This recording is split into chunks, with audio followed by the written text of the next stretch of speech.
ગિરનારની પરિક્રમામાં આ વર્ષે વરસાદ વિઘ્ન બનીને આવ્યો છે। કમોસમી વરસાદે ભક્તોના ઉત્સાહ પર પાણી ફેરવી દીધું છે। ભારે વરસાદથી જંગલમાં રસ્તાઓ ધોવાઈ ગયા અને પરિક્રમા મોકૂફ રાખવાનો નિર્ણય લેવાયો। ત્યારે સાધુ સંતોએ પ્રતિકાત્મક પરિક્રમા કરીને આ વર્ષે મુહૂર્ત સાચવ્યું છે।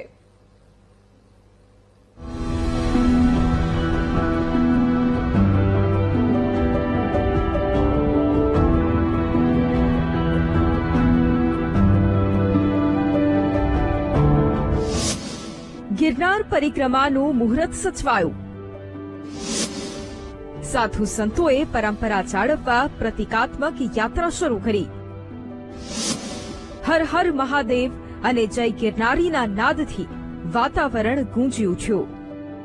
કાર્તક મહિનાની દેવ ઉઠી એકાદશીના પાવન અવસરે પરંપરાગત રીતે પ્રારંભ થતી લાખો ભાવિકોની આસ્થાનું કેન્દ્ર એવી ગિરનારની લીલી પરિક્રમા આ વર્ષે કમોસમી વરસાદના અતિ ભારે મારના કારણે જાહેર જનતા માટે મોકૂફ રાખવામાં આવી।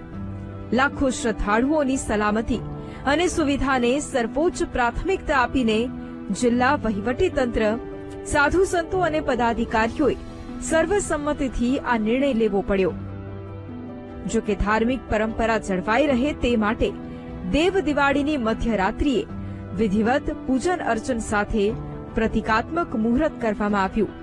આજે સવારે મર્યાદિત સંખ્યામાં સાધુ સંતો પરંપરા જાળવવા માટે ગિરનારની યાત્રા શરૂ કરી, જે સાંજ સુધી ચાલશે। મોડી રાત્રે હર હર મહાદેવ અને જય ગિરનારીના નાદથી ગિરનારનું વાતાવરણ ગુંજી ઉઠ્યું।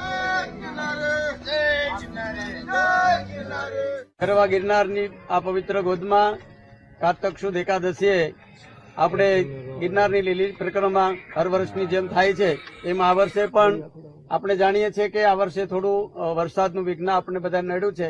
તો ભવનાથ તળેટીના સ્થાનિક સાધુ સંતો, તંત્ર, ઉતારા મંડળ આ બધા સાથે રહી અને આપણે જે રસ્તો છે એનું નિરીક્ષણ કર્યું અને નિરીક્ષણ કર્યા પછી ખ્યાલ આવ્યો કે રસ્તામાં કાદવ, કીચડ અને લપાસણું હોવાથી આજની આ ગિરનારની જે પરિક્રમા છે એ ભક્તો માટે સ્થગિત થઈ છે। બાકી ગિરનાર ક્ષેત્રના તમામ સાધુ સંતો જે આપણે જેને પ્રતિકાત્મક રૂપે જે પરિક્રમાની વાત હતી એ આજે ગિરનાર ક્ષેત્રના તમામ સાધુ સંતો સાથે રહી અને આજની ગિરનારની લીલી પરિક્રમા કરી અને પુણ્યનું ભાથું બાંધશે।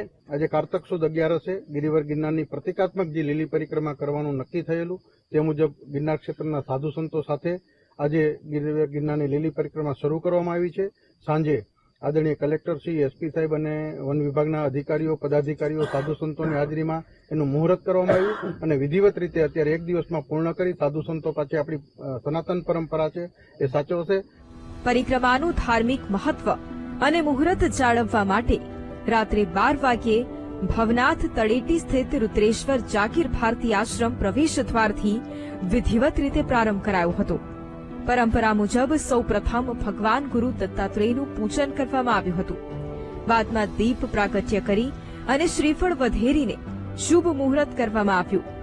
આ પ્રસંગે સાધુ સંતો, કલેક્ટર, કમિશનર અને અલગ વિભાગના અધિકારીઓ, પદાધિકારીઓની ઉપસ્થિતિ હતી, જેમાં ગિરનાર તીર્થ ક્ષેત્રના શેરનાથ બાપુ, ઇન્દ્રભારતી બાપુ, મહેન્દ્રાનંદગીરી બાપુ, શૈલજા દેવી માતાજી, કિન્નર અખાડા અને સાધુ સંતો ઉપસ્થિત રહ્યા। આ વર્ષે ઓણ હાવ બંધ છે, સમજ્યા? વખત તો કાયમી ને માયકે કાયમી ધોરણ આવી છે। 15 વર્ષ થઈ ગયા મને અટકર્યા, 15-17 વર્ષ। કેવી શ્રદ્ધા પરિક્રમા? આ ભાવ ભક્તિ ને બધે બહુ શ્રદ્ધા છે, ત્યારે તો આવે। અને ઓણ તો આ વરસાદ છે, આવું કોઈ બન્યું નથી, આ તો પહેલી વાર છે। નકર પરિક્રમ તો ચાલુ જ હોય। દેવની દિવાળી છે। ભારે વરસાદને કારણે પરિક્રમાના રસ્તાઓનું મોટા પાયે ધોવાણ થયું છે। 36 કિલોમીટરનો આખો રૂટ સંપૂર્ણપણે બિસ્માર અને કાદવ કીચડથી ભરપૂર બની ગયો। કાદવને કારણે લોકોને લપસી પડવાથી કે ગંભીર અકસ્માત થવાની પૂરેપૂરી સંભાવના રહેલી છે, જેથી ભક્તોની સલામતીને ધ્યાને રાખીને તંત્રએ નિર્ણય લીધો છે। ભીના જંગલમાં રાત્રે રોકાણ કરનારા શ્રદ્ધાળુઓ માટે ભીનાશ અને ઠંડીનો સામનો કરવો મુશ્કેલ હતો। સાથે જ અન્ય ક્ષેત્રોને ભોજન બનાવવા માટે સૂકા લાકડા મેળવવામાં ભારે મુશ્કેલી પડવાની હતી।